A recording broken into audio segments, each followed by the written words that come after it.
যে আসলে ওই ডেটাটা কেমন দেখাচ্ছে বা কোন জায়গায় আসলে প্রবলেমটা হচ্ছে। তো তখন আপনারা যে কমান্ডটা লিখবেন সেটা হচ্ছে লিস্ট। কমান্ড বক্সে সবাই লিখেন লিস্ট, LIST। লিস্ট লিখে এবার কোন ভেরিয়েবল দেখতে যাচ্ছি সেই ভেরিয়েবলটা আমাদেরকে সিলেক্ট করতে হবে। তো আমি লিখলাম এজ। তাহলে লিস্ট এজ স্পেস, এরপর লিখবেন ছোট হাতের IN। ইন লিখে স্পেস দিবেন। এবার কত থেকে কত লিখবেন হচ্ছে 1 লিখে এবার একটা স্ল্যাশ সাইন দিবেন, যেটাকে আমরা ডিভাইড বলি। এক্সট্রাটা এটাকে ডিভাইড বলে, বা এটাকে 1 থেকে মানে এত থেকে এত এরকম বোঝানোর জন্য এরকম স্ল্যাশ সাইন ব্যবহার করতে হয়। তাহলে 1 থেকে 10। সে আমি বলতে চাচ্ছি আপনি আমাকে এজ এর টেবিলটা, এজ এর লিস্টটা দেখান প্রথম 10টা স্যাম্পলের 1 থেকে 10 লিখে আমি যদি এন্টার দেই, দেখেন ও আমাকে শো করতেছে না। করছে স্যার। তাহলে এখন আপনাদের মধ্যে কোশ্চেন ছিল আমি 100 থেকে 120 পর্যন্ত দেখতে যাচ্ছি, সে ফর এক্সাম্পল। তাহলে আমি কি লিখবো? 110 থেকে 120, লিস্ট এজ ইন 110 থেকে 120, এন্টার। দেখেন ও আমাকে স্যাম্পলের 110 থেকে 120 পর্যন্ত এজ দেখাচ্ছে। ক্লিয়ার বিষয়টা? জি স্যার, ক্লিয়ার স্যার। এখন আপনি বলতে পারেন স্যার আমি এট এ টাইম দুইটা ভেরিয়েবল দেখতে পারি না। দেখেন আপনাদের কোশ্চেন আমি করে দিচ্ছি, আপনারা কেউ কোশ্চেন করতেছেন না।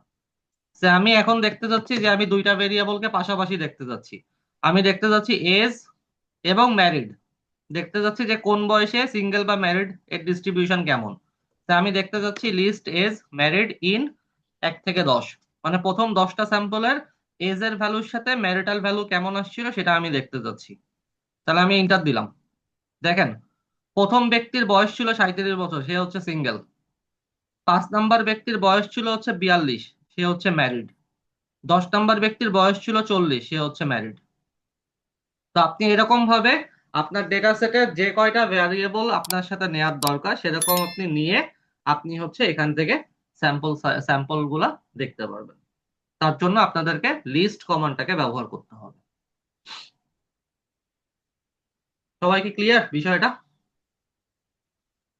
আচ্ছা, তো ফর এক্সাম্পল আপনি দেখতে চাচ্ছেন যে আমার 2246টা স্যাম্পল আছে।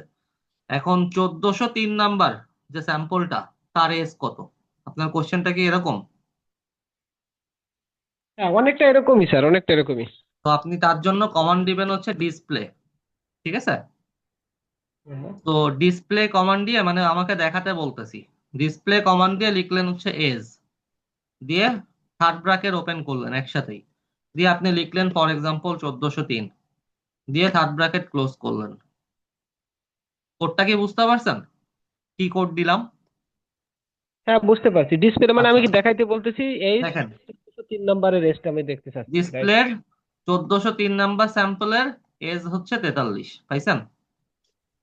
লিস্ট কমান্ড দিয়ে আমরা যদি kind of at a glance কয়েকটা অবজারভেশনকে দেখতে চাই তাহলে আমরা সেটাকে এইভাবে দেখতে পারি।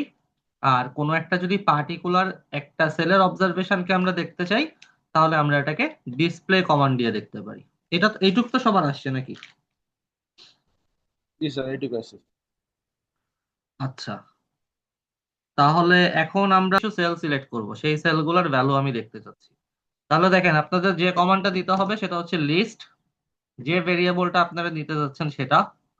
এরপরে এখানে এটা ইফ কন্ডিশন অ্যাপ্লাই করে করতে হবে। ইফ স্পেস দিয়ে ইন লিস্ট, দিয়ে আপনার ফার্স্ট ব্র্যাকেট, ফার্স্ট ব্র্যাকেট দিয়ে আন্ডারস্কোর এন। আন্ডারস্কোর এন মানে হচ্ছে এখানে নাম্বার অফ অবজারভেশন। মনে রাখবেন এন বলতে বলা হয় আসলে নাম্বার অফ অবজারভেশন।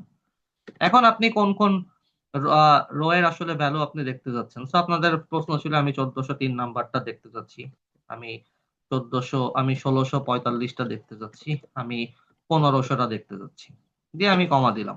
দিয়ে যদি এন্টার দেই তাহলে দেখেন ও আপনাকে 1403-এর সামনের এজ এর ভ্যালু দেখাচ্ছে, 1500-র সামনে এজ এর ভ্যালু দেখাচ্ছে, 1645